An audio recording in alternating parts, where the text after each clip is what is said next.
അന്താരാഷ്ട്ര രാഷ്ട്രീയത്തിലും സാമ്പത്തിക രംഗത്തും പുതിയ ധ്രുവീകരണം നടന്നുകൊണ്ടിരിക്കുന്ന ഒരു കാലഘട്ടമാണിത്.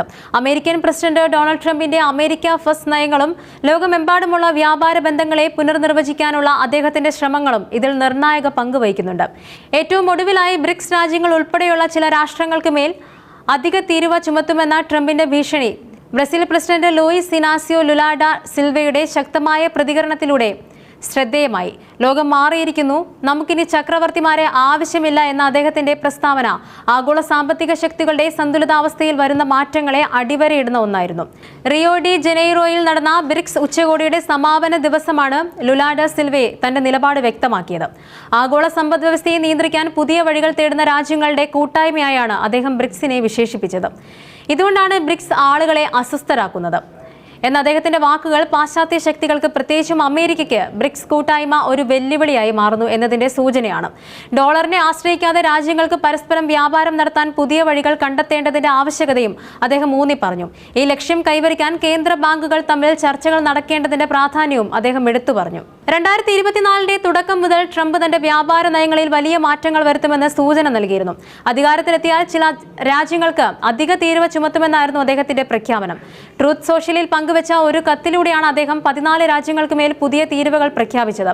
ഈ തീരുവകൾ രാജ്യങ്ങളിൽ വരുത്തുന്ന മാറ്റങ്ങൾ ദക്ഷിണ കൊറിയ, ജപ്പാൻ എന്നീ രാജ്യങ്ങളിൽ 25%, മ്യാൻമർ, ലാവോസ് എന്നീ രാജ്യങ്ങളിൽ 40%, ദക്ഷിണാഫ്രിക്ക, ബോസ്നിയ ഹെർസഗോവിന ഇവിടങ്ങളിൽ 30%, കസാക്കിസ്ഥാൻ, മലേഷ്യ, ടുണീഷ്യ ഇവിടങ്ങളിൽ 32%, ബംഗ്ലാദേശ്, സെർബിയ 35%, കംബോഡിയ, തായ്ലൻഡ് എന്നിവിടങ്ങളിൽ 36% മാറ്റങ്ങൾ വന്നിട്ടുണ്ട്. ഈ തീരുമാനം ആഗോള വ്യാപാര ബന്ധങ്ങളിൽ വലിയ മാറ്റങ്ങൾക്ക് വഴിവെക്കുമെന്ന ആശങ്ക ഉയർത്തുന്നുമുണ്ട്. പ്രത്യേകിച്ചും അമേരിക്കയുടെ ഏറ്റവും വലിയ വ്യാപാര പങ്കാളികളിൽ ചിലരും സഖ്യകക്ഷികളും ഈ പട്ടികയിൽ ഉൾപ്പെട്ടിട്ടുമുണ്ട് എന്നതും ശ്രദ്ധേയമായ കാര്യമാണ്. എന്നിരുന്നാലും എല്ലാ രാജ്യങ്ങൾക്കും ബാധകമാക്കാൻ ഉദ്ദേശിക്കുന്ന 10% അടിസ്ഥാന നികുതി ഇതുവരെ US ഔദ്യോഗികമായി നടപ്പാക്കിയിട്ടില്ലെന്ന് റോയിട്ടേഴ്സ് റിപ്പോർട്ട് ചെയ്യുന്നുണ്ട്. ഇത് ട്രംപിന്റെ പ്രസ്താവന ഒരു രാഷ്ട്രീയ തന്ത്രം മാത്രമാണോ അതോ ഗൗരവമേറിയ ഒരു സാമ്പത്തിക നയമാണോ എന്ന സംശയങ്ങൾ ഉയർത്തുന്നുണ്ട്. എന്നാൽ ഏതെങ്കിലും രാജ്യം അമേരിക്കൻ വിരുദ്ധ നിലപാട് സ്വീകരിക്കുകയാണെങ്കിൽ കടുത്ത നടപടികൾ നേരിടേണ്ടി വരുമെന്ന് ട്രംപ് വ്യക്തമാക്കുകയും ചെയ്തു. ആഗോള വ്യാപാരത്തിൽ അമേരിക്കൻ ഡോളറിന്റെ ആധിപത്യത്തെ ആരെങ്കിലും ചോദ്യം ചെയ്താൽ 100% നികുതി ഈടാക്കുമെന്ന അദ്ദേഹത്തിന്റെ ഭീഷണി ബ്രിക്സ് രാജ്യങ്ങളെ ലക്ഷ്യം വെച്ചുള്ളതായിരുന്നുവെന്നും വ്യക്തമാണ്. ബ്രസീൽ, റഷ്യ, ഇന്ത്യ, ചൈന, ദക്ഷിണാഫ്രിക്ക എന്നീ രാജ്യങ്ങൾ ഉൾപ്പെടുന്ന ബ്രിക്സ് കൂട്ടായ്മ ആഗോള സാമ്പത്തിക ഭൂമിശാസ്ത്രത്തിൽ നിർണായക സ്വാധീനം ചെലുത്താൻ ശ്രമിച്ചുകൊണ്ടിരിക്കുകയാണ്. പാശ്ചാത്യ രാജ്യങ്ങളുടെ സാമ്പത്തിക ആധിപത്യത്തെ വെല്ലുവിളിക്കാനും കൂടുതൽ ബഹുധ്രുവമായ ഒരു ലോകക്രമം കെട്ടിപ്പടുക്കാനുമുള്ള അവരുടെ ശ്രമങ്ങൾ പുരോഗമിക്കുന്നുണ്ട്.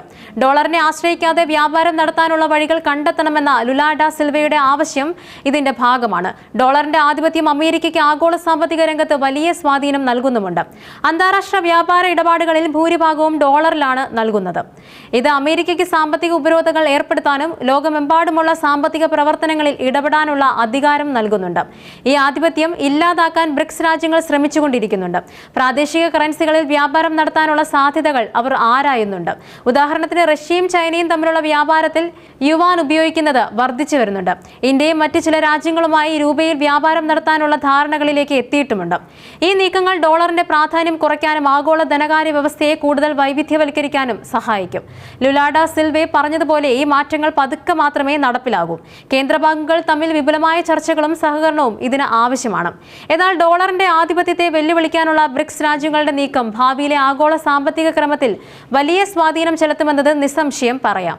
ട്രംപിന്റെ അധിക നികുതി ഭീഷണിക്ക് എതിരെ ബ്രിക്സ് രാജ്യങ്ങൾ അതീവ ശ്രദ്ധയോടെയാണ് പ്രതികരിക്കുന്നത്. ഓരോ രാജ്യവും അവരുടെ തനതായ വ്യാപാര താൽപര്യങ്ങളെയും അമേരിക്കയുമായുള്ള ബന്ധങ്ങളെയും അടിസ്ഥാനമാക്കിയാണ് നിലപാടെടുക്കുന്നത്. ഈ വിഷയങ്ങളിൽ ഇന്ത്യ ഇതുവരെ ഔദ്യോഗികമായി പ്രതികരിച്ചിട്ടുമില്ല. ഇന്ത്യയും അമേരിക്കയും തമ്മിൽ ഒരു വ്യാപാര കരാർ നടപ്പിലാക്കുന്നതിനുള്ള അവസാനഘട്ട ചർച്ചകളിലാണ്.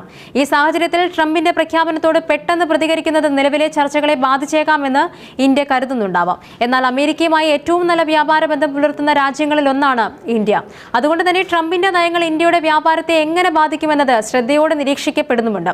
ബ്രിക്സ് അംഗമായ ചൈനയുമായി US ഇതിനകം ഒരു വ്യാപാര കരാറിൽ എത്തിച്ചേർന്നിട്ടുമുണ്ട്.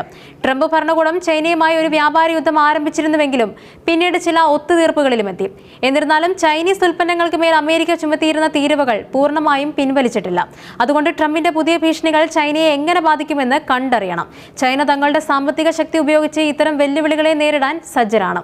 റഷ്യ ആകട്ടെ അമേരിക്കയുമായി ഒരു വ്യാപാര യുദ്ധത്തിൽ ഏർപ്പെട്ടിരിക്കുന്ന രാജ്യമാണ്. പല വിഷയങ്ങളിലും റഷ്യയും അമേരിക്കയും തമ്മിൽ അഭിപ്രായ ഭിന്നതകൾ നിലനിൽക്കുന്നുമുണ്ട്.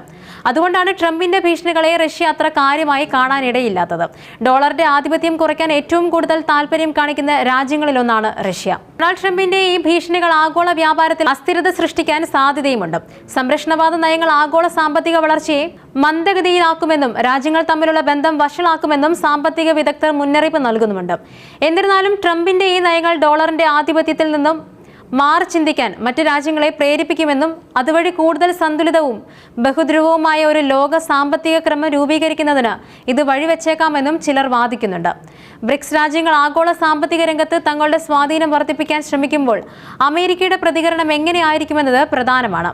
വ്യാപാര യുദ്ധങ്ങൾ നിലവിലെ സാഹചര്യത്തിൽ കൂടുതൽ രൂക്ഷമാകുമോ അതോ നയതന്ത്രപരമായ സമീപനങ്ങളിലൂടെ പ്രശ്നങ്ങൾക്ക് പരിഹാരം കാണാൻ സാധിക്കുമോ എന്ന് കണ്ടറിയണം.